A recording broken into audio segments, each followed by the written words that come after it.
Chapter 93 began with Jinwoo still staring at Ryuji, sensing from his body language that Ryuji was eager for a fight. Jinwoo didn't need a translation to understand. It was clear that Ryuji wanted to test his skills. Though Jinwoo wasn't entirely sure about Ryuji's intentions, he realized that this was a good opportunity to gauge how strong he had become after the Demon Castle. Meanwhile, Ryuji noticed that Jinwoo was smiling while looking at him. He was taken aback, and a thought crossed his mind. He has the guts to smile in my presence? Hanakawa translated Jinwoo's response, confirming that he was willing to fight, but only under one condition. Jinwoo agreed to the fight, but only if Ryuji used his full strength. Upon hearing this, Ryuji's eyes flashed with a mix of surprise and anger. He muttered to himself, "Is he being serious right now?" Lim Taegyu watched in confusion, unsure of what was going on. Heian, also stunned by the exchange, couldn't believe what she had just heard. Ryuji, on the other hand, thought to himself that it seemed like an interesting challenge. With an S-rank healer in the team, he figured no one would suffer any serious injuries. He then ordered the healer to prepare to assist anyone who got hurt, including him, as he pointed at Jinwoo and said, "He will be needing your help in a few minutes." Dongwook, observing from a distance, asked Heian if Jinwoo was the 10th S-rank hunter everyone had been talking about. He also wondered if Jinwoo would really face Ryuji in a match. "He's got guts," Dongwook muttered. Heian, worried about Jinwoo, wondered if he would be alright facing Ryuji. But then she recalled that Jinwoo had already fought an A-rank dungeon boss and over 100 high-level orcs. Meanwhile, Yunho asked her if she was okay being around these hunters. Heian replied that she couldn't constantly cover her nose, especially once they get to Jeju Island. She then asked Yunho if he was acquainted with Sung-Jinwoo. Yunho quickly confirmed it. Heian then asked why Yunho wasn't stopping Jinwoo from fighting. Yunho explained that normally he would, considering the opponent was Goto Ryuji. Heian asked, "Then why?" Yunho replied, "For the same reason as you." Heian was taken aback by his response and looked at him. Yunho smiled and added, "Aren't you looking forward to the fight too, Ms. Heian?" Heian was caught off guard by Yunho's words. While in Yunho's mind, he thought that if Jinwoo was capable of leveling up, he might become even stronger. Meanwhile, Jinwoo, ready to begin, said, "Alright, let's get started." Before he could finish his sentence, Ryuji's hand appeared before him, launching a strong, sharp attack that created an explosion. However, Jinwoo dodged it with ease. He thought to himself that Ryuji had attacked as soon as he said they would begin. Ryuji, on the other side, looked at his hand, confused, wondering if he had missed his strike.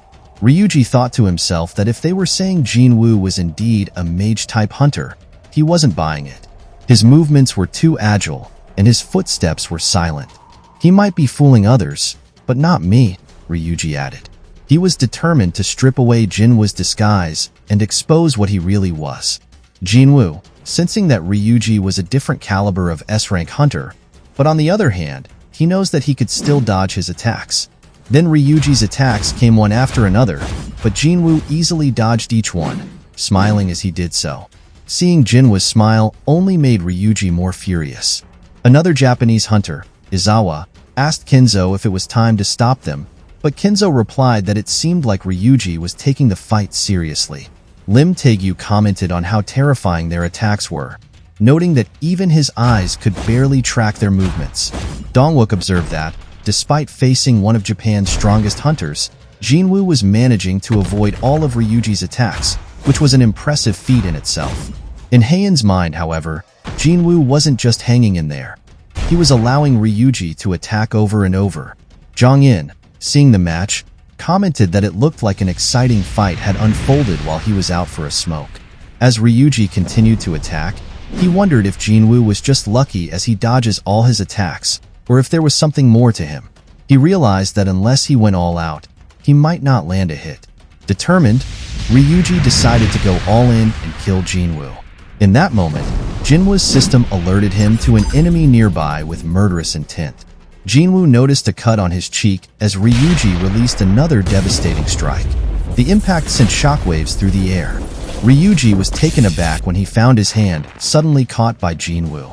Jinwoo thought to himself that if he will keep playing around, he would end up with an urgent quest like Hwang Dong-suk or Kang Tae-shik. Jinwoo then calmly told Ryuji that if he had been a second late, he would have lost an eye. Ryuji, stunned, couldn't understand how Jinwoo was so strong. Worse, he thought that Jinwoo could have grabbed his wrist, but he purposefully grabs his hand instead. Enraged, Ryuji demanded to know if Jinwoo was just toying with him. Jinwoo, unfazed, replied that he had no idea what Ryuji was talking about, but he knew that the fight would end once he held his wrist. He then asked Ryuji, "You don't want to end things here, right?"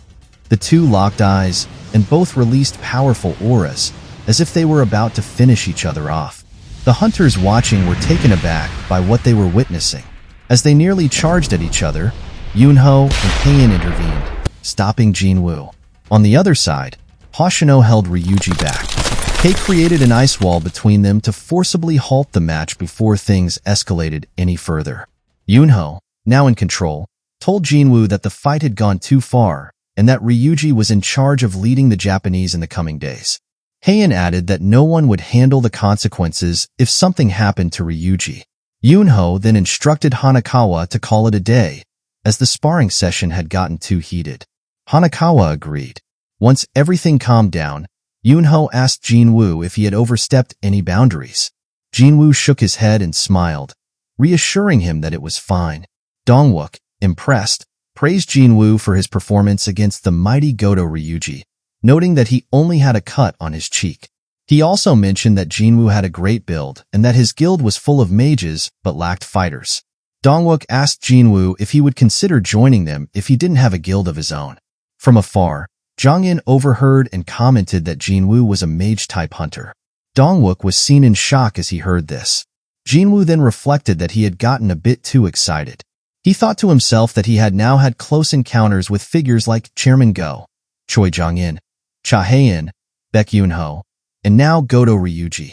Despite all of them are S ranks, Jinwoo knew that none of them had noticed his soldiers hiding in their shadows, not even Goto Ryuji.